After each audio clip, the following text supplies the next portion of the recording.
بسم اللہ الرحمن الرحیم۔ السلام علیکم ناظرین، آج کا ہمارا لیسن اسم اعلیٰ کے حوالے سے ہے۔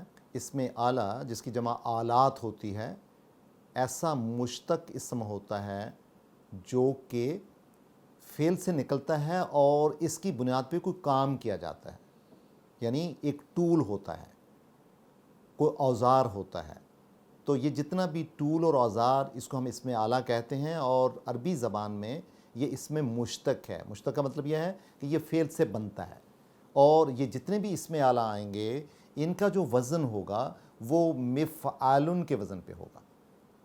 مثال کے طور پہ ہم دیکھتے ہیں مصباحن، اس کا روٹ کیا ہے؟ صاد با ح، صبح، مصباحن، چراغ کو بولتے ہیں، اور چراغ بھی ایک آلہ ہے، ایک ٹول ہے جس سے ہم روشنی لیتے ہیں جلا کے۔ اسی طرح ہم کہتے ہیں فتح،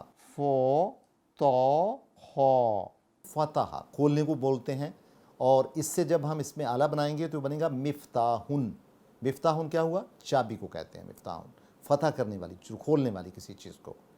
اس طرح ہم بولتے ہیں واو زا نون، وزنا تو میزان، ترازو کو بولتے ہیں، دیکھیں یہ مفعول کے وزن پہ ہے۔ اس طرح ہم کہتے ہیں عین رو جیم، ارجا، ارج بولتے ہیں اوپر چڑھنے کو، اور اسی سے بولتے ہیں میراجن یعنی سیڑھی۔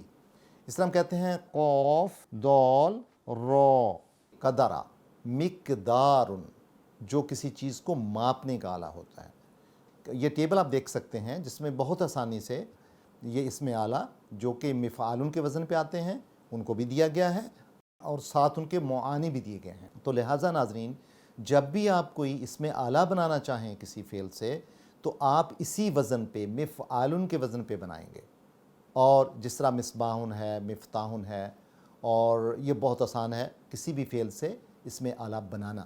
تو لہٰذا آج کا آپ کا ہوم ورک یہ ہوگا، قرآن حکیم پڑھتے ہوئے جہاں بھی آپ کو اس طرح کے الفاظ نظر آئیں ان کو فوراً نوٹ کریں کہ یہ اسم اعلیٰ ہیں، اور یہ اسم مشتق ہیں یعنی فعل سے بنے ہوئے ہیں، اور آپ اپنی پریکٹس کے طور پہ مختلف فعل لے کے ان کو اسی وزن پہ بنا کے آپ اسم اعلیٰ بنا سکتے ہیں اور اپنی پریکٹس کر سکتے ہیں۔ تو لہٰذا پھر آپ کو یہ چاہیے کہ قرآن حکیم پڑھیں اور اس میں سے کم 10 ایسے الفاظ نکالیں جو اسم اعلیٰ ہوں، اور پھر آپ ان کی کنسٹرکشن پہ غور کریں۔